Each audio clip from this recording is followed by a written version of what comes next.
ओम नमः।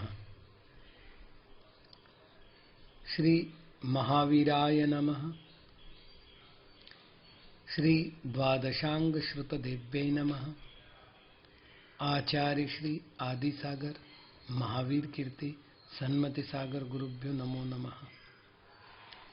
सत्त्वेषु मैत्रीं गुणिषु प्रमोदं क्लिष्टेषु जीवेषु कृपापरत्वं माध्यस्थभावं विपरीतवृत्तौ सदा ममात्मा विदधातु देव। कल माँ जिनवानी के श्री चरणों में हमने 5 वरदान देने की याचना की थी। आज से हम जिनेंद्र भगवान की स्तुति आरंभ करते हैं। यस्मर्यते सर्वमुनीन्द्र वृंदैर् यस्तूयते सर्वनरामरेन्द्रै योगीयते वेद पुराण शास्त्रैः सदेव देवो हृदये ममास्ताम्।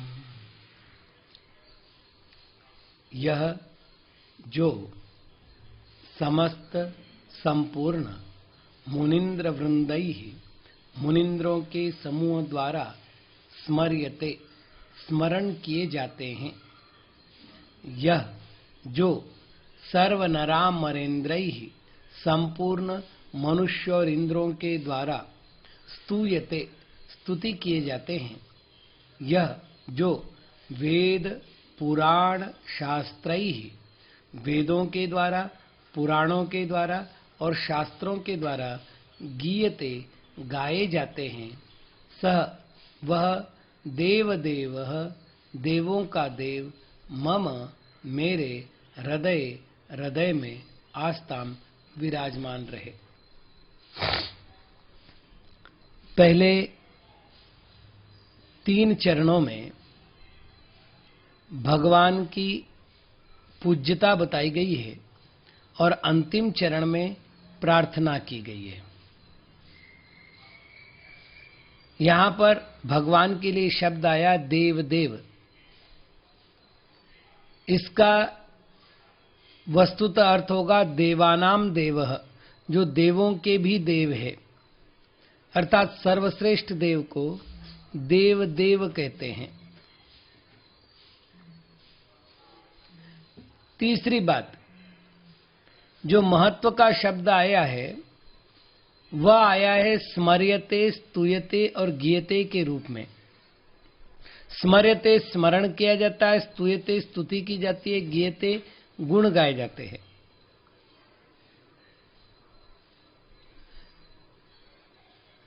स्मरण मन से होता है और बाकी स्तुति और गान ये दोनों वचनों से होता है। तो मानसिक स्तुति और वाचनिक स्तुति, इन 2 का वर्णन इस 3 शब्दों के द्वारा किया गया है। अब प्रश्न है कि स्मरण कौन करते हैं? तो उत्तर दिया जा रहा है सर्व मुनीन्द्र वृंदैः, संपूर्ण मुनियों के इंद्र के समूह के द्वारा। एक छोटी सी जानकारी आपको दूं कि हमारे यहां 4 शब्दों का प्रयोग हुआ है। यति, ऋषि, मुनि, अनगार। जो यत्न करते हैं, श्रेणी आरोहण करने का प्रयत्न करते, ऐसे 8वें गुणस्थान से 12वें गुणस्थानवर्ती जीव को यति कहते हैं। यत्न कर रहे हैं श्रेणी आरोहण करने का, श्रेणी पर चढ़ने का, फिर वो उपशम श्रेणी हो या क्षपक श्रेणी हो। दूसरा है ऋषि। रिद्धिधारी मुनियों को ऋषि कहते हैं और ऋषि शब्द से अर्थ लेना है प्राय करके 6ठे और 7वें गुणस्थान में रहने वाले वो जीव जिनको कई प्रकार की तप के फलस्वरूप रिद्धियां प्राप्त हुई है। मुनि कहते हैं जिनका मोहनीय कर्म मौन हो चुका है, ऐसे 12वें गुणस्थानवर्ती जीवों को। और अनगार कहते हैं सामान्य मुनियों को। अनगार का अर्थ होता है घर नहीं है जिनमें, घर नहीं है जिनको, अर्थात जिन्होंने मन वचन काय से घर का त्याग कर दिया, उनको कहते अनगार। तो एक सामान्य रूप से जब मुनि शब्द का प्रयोग आता है तो 12वें गुणस्थानवर्ती जीव के लिए मुनि शब्द का प्रयोग होता है। दूसरी पद्धति से बात करते हैं तो फिर मुनि शब्द का प्रयोग, भक्तामर स्तोत्र आपको याद हो तो उसमें मुनीन्द्र शब्द का प्रयोग है, मुनीश शब्द का प्रयोग है। वहां मुनीश और मुनीन्द्र शब्द में जो मुनि शब्द है उसका अर्थ क्या उन्होंने प्रत्यक्ष ज्ञानी, और प्रत्यक्ष ज्ञानी का होता है अवधि ज्ञानी, मन परे ज्ञानी और केवल ज्ञानी। और जब हम सामान्य चर्चा करते हैं तो निर्ग्रंथ साधु को मुनि कहा जाता है।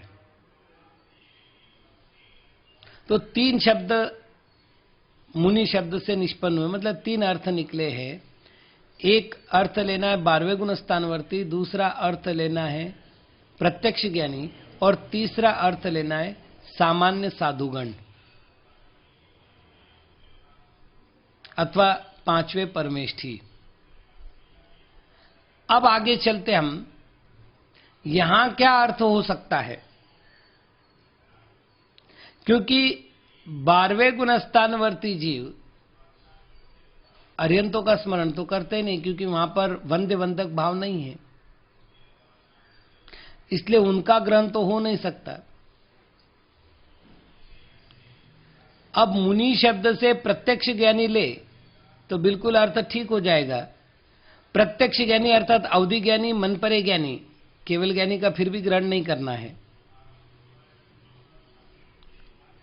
तो प्रत्यक्ष ज्ञानी जो साधु है उनके जो इंद्र है,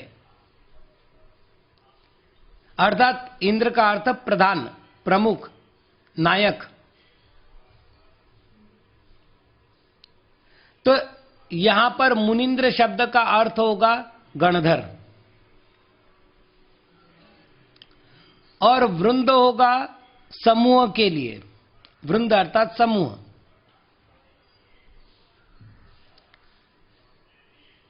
जैसे भगवान महावीर के 11 गणधर थे, एक नहीं थे, तो 11 भी तो समूह हो गया, 11 जनों का समूह हो गया। यदि हम इस तरह वर्तमान कालीन 24 तीर्थंकरों की चर्चा करते हैं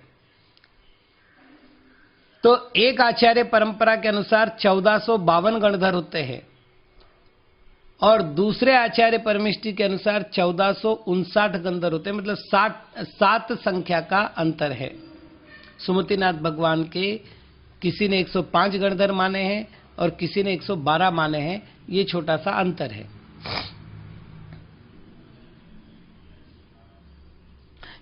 ये गणधर चूंकि मनोबल रिद्धि से, वचन बल रिद्धि से, कायबल रिद्धि से संपन्न होते हैं, 4 ज्ञान से युक्त होते हैं, अनेक प्रकार की रिद्धियों से सहित होते हैं, विशुद्ध चारित्र के धनी होते हैं, इनके मन में संपूर्ण श्रुत ज्ञान का पारायण करने की क्षमता होती है। हे प्रभु, ऐसे मुनिंद्र आपका स्मरण करते हैं। ये पहला चरण हुआ। तीसरा अर्थ और कर सकते हम, वो है सामान्य साधुओं को मुनि कहते हैं और उन मुनियों के इंद्र अर्थात आचार्य, तो जितने आचार्य हैं वे सभी आपका स्मरण करते हैं। अब आचार्य का अर्थ आचार्य नहीं होता। हमारे गुरु महाराज कहते थे आचार्य शरीर की तरह होता है और संघ का प्रत्येक साधु उस शरीर के अवयव की तरह होते हैं। एक एक अवयव छिटक जाए तो शरीर रहेगा क्या? नहीं रहेगा। वैसे संघ का एक एक सदस्य निकल जाए तो आचार्य का कोई मूल्य नहीं बचेगा। चतुर्विध संघ है तो आचार्य का भूषण है।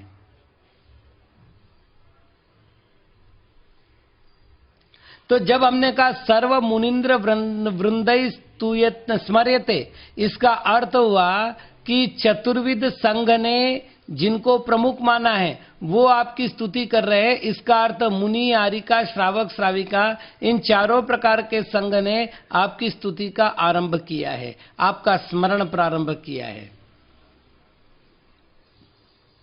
इस तरह से मुनिंद्र वृंद शब्द के द्वारा आचार्य, उपाध्याय और साधु इनका ग्रहण होता है, और अनुषंगिक रूप से आरिका, श्रावक, श्राविका इनके समूह का भी ग्रहण हो जाता है, क्योंकि आचार्य चारों संघों के नायक हैं। तो ये पहले चरण का अर्थ हुआ। अब दूसरे चरण का अर्थ करना आपने को। यस्तूयते सर्व, अब 3 शब्द करो आप। पहला नर, दूसरा अमर और तीसरा इंद्र, और समास कर दो। और सर्व शब्द सबके साथ लगाना है। सर्व नर, सर्व अमर, सर्व इंद्र। अब एकदम ठीक से अर्थ बन जाएगा।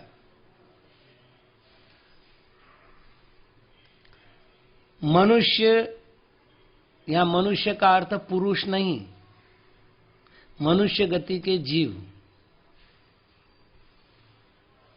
अब जो मनुष्य गति के जीव है वो क्षेत्र की अपेक्षा, गुणस्थानों की अपेक्षा, अन्य अन्य पर्यायों की अपेक्षा पृथक पृथक पाए जाते हैं।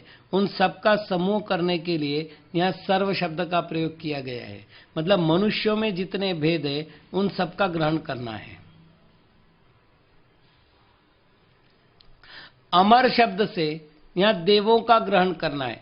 अब देवों के भी मूल जातियां 4, भवनवासी, व्यंतर, ज्योतिषी और कल्पवासी। पदाधिष्ठित जातियां 10, इंद्र सामान्य के 4थे अध्याय में आए तत्वार सूत्र के। इंद्र, सामानिक, त्रास्त्रंश, पारिषद, आत्मरक्ष, लोकपाल, अनिक, प्रकीर्णक, अभियोग्य और किलविशिक। फिर इनके उपविभाग अलग है। सर्व अमर, अब सर्व शब्द भेद प्रभेद सारे को एकत्र करने के काम कर रहे हैं। तो जितने देवगति के जीव है जिनमें आत्म कल्याण करने की लालसा है वहां उनका ग्रहण होना है। ये दोनों में तो सम्यक्त्व मिथ्यात्व संबंधित अंतर है। अब तीसरी बात करते हैं हम इंद्र संबंधित। मनुष्य गति में एक इंद्र होता है चक्रवर्ती। वो सम्यक दृष्टि भी हो सकता है, मिथ्या दृष्टि भी हो सकता है, उसकी चर्चा नहीं कर रहा हूं। तिर्यंचों में एक इंद्र होता है जिसका नाम है अष्टापद। अब चूंकि अष्टापद देखने में नहीं मिलता इसलिए हम आजकल सिंह बोलते हैं। सिंह और अष्टापद में अंतर है। अष्टापद को 8 पैर होते हैं, सिंह को 4 पैर होते हैं। अष्टापद सिंह की अपेक्षा बहुत अधिक विक्रमी होता है, पराक्रमी होता है, बलशाली होता है। इसका वर्णन जैसे पद्म पुराण में आया है। अंजना को खाने के लिए जब शेर आगे आने लगा तो देव ने अष्टापद का रूप लेकर के शेर को डराया और शेर भाग गया। उसी की आकृति कैलाश पर्वत की है, अतः कैलाश पर्वत को अष्टापद कहा जाता है। तो अष्टापद का वर्णन शास्त्रों में तो है, लेकिन दुर्लभ प्रजातियां धीरे धीरे समाप्त होने लगी है। भारत में अब सिंहों की संख्या भी कुछ 100 बची है, इससे ज्यादा नहीं है। एग्जैक्टली नहीं बताऊंगा, लेकिन कुछ 100, जहां हजारों लाखों की संख्या इनकी थी, कुछ 100 बची है। और बहुत निकट काल में, क्योंकि उनके लायक वन नहीं है, रहने योग्य गुफाएं नहीं है, तो बहुत निकट काल में मालूम पड़ेगा कि उनका भी अस्तित्व समाप्त हो गया।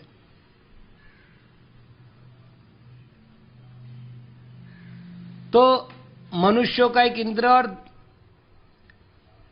तिर्यंशों का एक इंद्र, 2 इंद्र कम हो गए। बाकी 98 इंद्र जो है वो देवों के होते हैं, नारकियों में कोई इंद्र नहीं होता।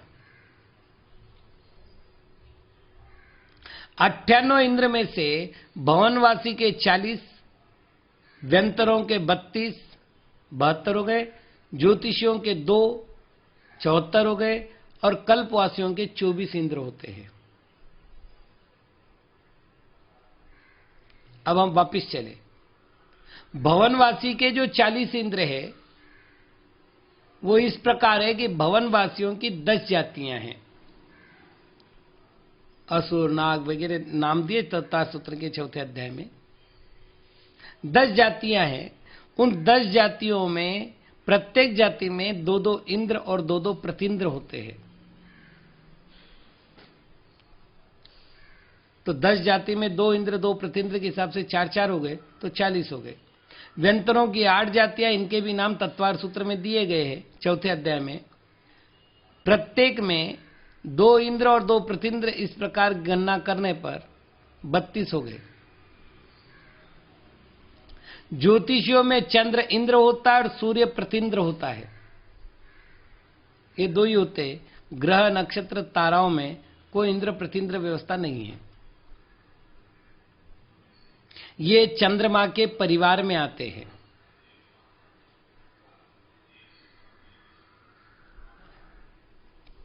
उसके बाद बचे कल्पवासी। कल्पवासी में कल्प कहते 16 स्वर्ग पर्यंत की व्यवस्था को, और जब 16 स्वर्ग पर्यंत की व्यवस्था लेंगे तो उसमें कैसी व्यवस्था है वो मैं आपको बता दूं। पहले, दूसरे, तीसरे, चौथे स्वर्ग में एक एक इंद्र होगा। 5वें, 6ठे में एक ही इंद्र होगा, 7वें, 8वें में एक ही इंद्र होगा, 9वें, 10वें में एक ही इंद्र होगा, 11वें, 12वें में एक ही इंद्र होगा। यानी बीच के 8 स्वर्गों में 4 ही इंद्र होंगे। तो पहले 4 स्वर्ग में 4 इंद्र, बाद के 8 स्वर्गों में 4 इंद्र, 12 स्वर्ग हो गए, इंद्र 8 ही हुए। और फिर 13वें, 14वें, 15वें, 16वें स्वर्ग में एक एक इंद्र होता है, तो 4 इंद्र वो हो गए, तो 12 हो गए। जितने इंद्र होते उतने प्रतिंद्र होते, तो 24 हो गए।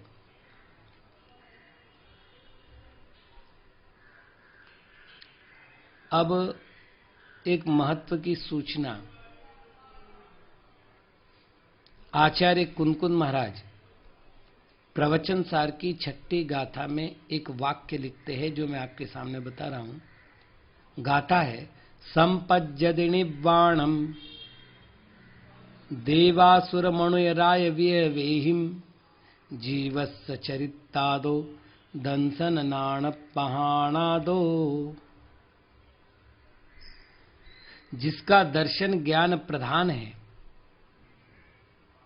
ऐसे जीव के चारित्र से संपन्न जीव के, अब इसका अर्थ क्या हो गया? दर्शन भी है, ज्ञान भी है, चारित्र भी है। वो यदि आत्म कल्याण में तत्पर रहता है, स्थिर रहता है, तो संपज्जति निब्बाणम, गाथा नंबर 6 प्रवचन सार एक बार जरूर देखिएगा। तब तक कोई तर्क मत करना। संपज्जति निब्बाणम, वो निर्वाण को प्राप्त करते हैं। और यदि वो अपने स्वभाव में स्थिर नहीं रह पाए रत्नत्रयधारी, तो देवासुर मणुय राय व्यवेहिम, देव राजा, असुर राजा और मनुष्य राजा बनकर के उत्पन्न होते हैं।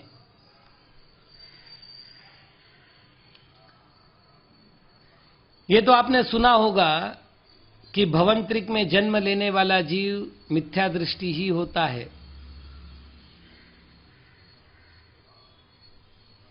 इसी धारणा ने आपके मन में घर कर रखा होगा। आचार्य कुनकुन महाराज कहते हैं, असुर राजा बनता है, रत्नत्रय धारक जीव। अब असुर शब्द से यहां किनका ग्रहण करना है? तो भवनवासी, व्यंतर और ज्योतिष, इन 3 निकायों का ग्रहण करना है। और देव शब्द से यहां कल्पवासियों का ग्रहण करना है। तो देवासुर राय विवेहिम, मनुष्य तो बीच में लिखा, ये तो मनुष्य राज की अपन चर्चा कर ली चक्रवर्ती के रूप में।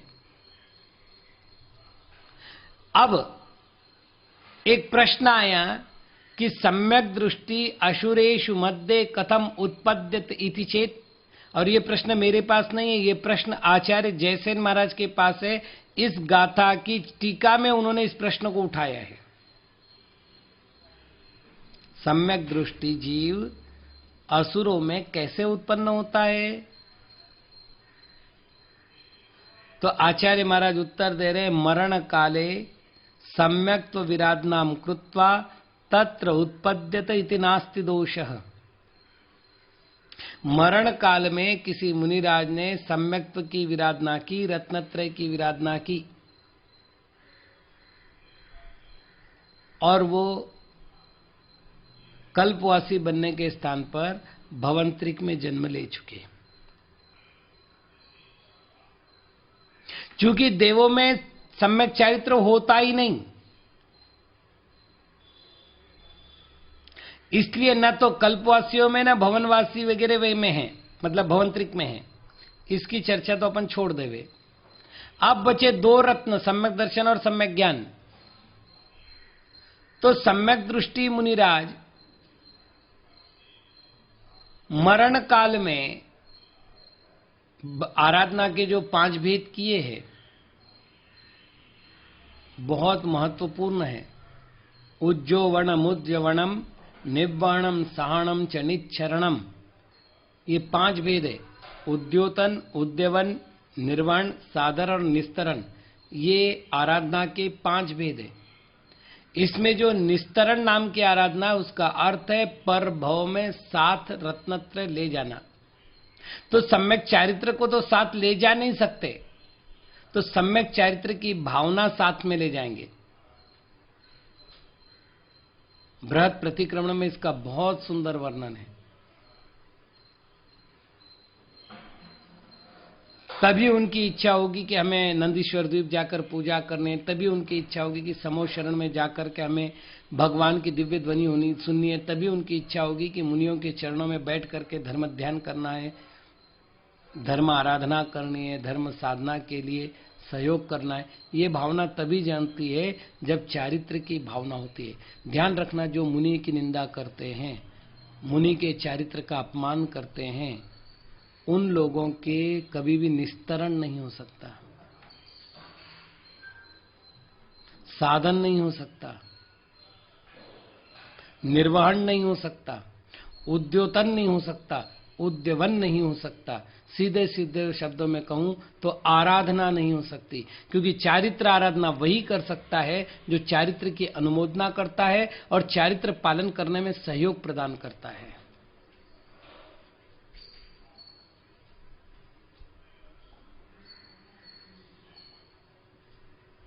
मैं एक छोटी सी घटना आपको बता रहा हूं। मैं उज्जैन में था, एक श्राविका थी, मैं नाम नहीं ले रहा हूं, बहुत ज्ञानी थी, तत्व चर्चा में उसकी रुचि थी, अनेकों ग्रंथ उसे याद थे। प्रतिदिन वो मेरे पास आती थी अपने समूह के साथ तत्व चर्चा करने के लिए। मैंने उससे बहुत कुछ सीखा है, पुस्तक हाथ में लेके नहीं, तत्व चर्चा के द्वारा। एक दिन उनके कॉलोनी में एक मुनिराज का आगमन हुआ, तो मैंने सोचा कि आज दीदी वहां रहेगी साधु के पास, तो शायद नहीं आएगी। तो मैं अपने दूसरा ग्रंथ स्वाध्याय करना आरंभ कर दिया। दीदी आई,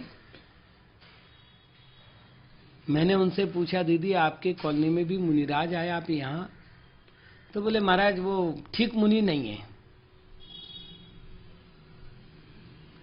मैंने कहा आपकी परख बहुत अच्छी है, एक दिन में ही आपने पहचान लिया कि वो मुनि ठीक नहीं है।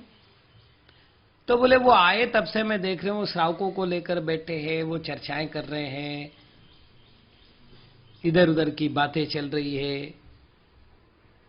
नहीं महाराज ये सब भी कथा हमें पसंद नहीं, हम तो नहीं मानते, ऐसे साधु को तो हम नमोस्तु ही नहीं करते।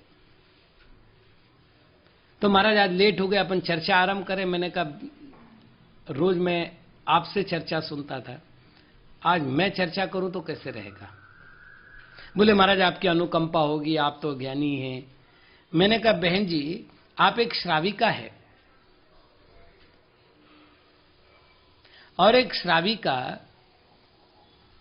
साधु की वैयावृत्ति करने का धर्म चूकती है, तो मुझे क्या करना चाहिए? तो बोले मैं कैसे वैयावृत्ति से चूक गई? मैंने कहा एक बात बताओ, मैंने उस मुनिराज को देखा नहीं, परोक्ष में उनकी निंदा कर नहीं रहा हूं। तुमने ये कहा कि वो मुनिराज ठीक नहीं क्योंकि वी कथाओं में लगे हुए थे, बातचीत में लगे हुए थे, उनका स्वाध्याय की ओर ध्यान नहीं था। तो तुम्हारी बात को प्रमाण मान करके मैं ये मानता हूं कि वो गलत है, मैं आरोप नहीं लगा रहा हूं। अब जब तुमको मालूम है कि उन महाराज का समय अन्य कार्यों में लगा है स्वाध्याय की जगह, जैसे तुम एक ग्रुप के साथ मेरे पास आई तो मेरा पूरा घंटा 2 घंटा जितना समय जा रहा है तुम्हारे साथ वो पूरा स्वाध्याय में जा रहा है, वैसे ही अपने ग्रुप को लेकर वहां बैठती और हाथ जोड़कर कहती कि गुरुदेव मेरे पास थोड़ा सा ये शास्त्रीय शंका है, इसको थोड़ा सा समाधान अगर आप कर देंगे तो मेरा उपकार हो जाएगा। महाराज 10 मिनट 15 मिनट ही पढ़ा देते तो 15 मिनट कौन सी चर्चा होती? बोले स्वाध्याय की चर्चा होती। मैंने कहा स्वाध्याय की चर्चा होती तो वो चर्चा बंद हो जाती? बोले हाँ वो बंद हो जाती। मैंने कहा तुमको ये वैयावृत्ति करनी चाहिए थी कि नहीं? तुम तो निंदा कर रही हो, अपना कर्तव्य न करके तुम उनके कर्तव्य पर प्रश्न कर रही हो, ये तो कैसा अधिकार? मानना पड़ेगा उस महिला को। आज भी मैं उसकी याद इसलिए करता हूं कि उसने तत्काल हाथ जोड़ के कहा तस्य मिच्छामि दुक्कडम, आज मेरे द्वारा बहुत बड़ा अपराध हुआ और मैं यहां से सीधा महाराज के पास जा रही हूं।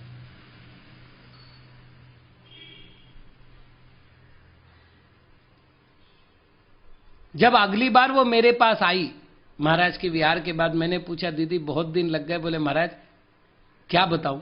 महाराज के साथ स्वाध्याय करने के लिए बैठ गए तो महाराज ने कहा दीदी आपके आने से तो हमारा बड़ा अच्छा काम हो रहा है, तो आप तो जितना टाइम हमारे पास बैठ सको उतनी देर बैठो, हमारा स्वाध्याय हो जाएगा। तो बोले महाराज 3-3 4-4 घंटे वो हमको छोड़ते ही नहीं, तो टाइम ही नहीं मिलता। मैंने कहा आप तो ये कह रही थी कि वो भ्रष्ट है, वो ठीक नहीं है, और अब आप ही कह रहे कि 3-3 4-4 घंटे वो तत्व चर्चा से बाजू को नहीं हटते। हो गया ना तुम्हारी ओर से शुभोपयोग की चर्या?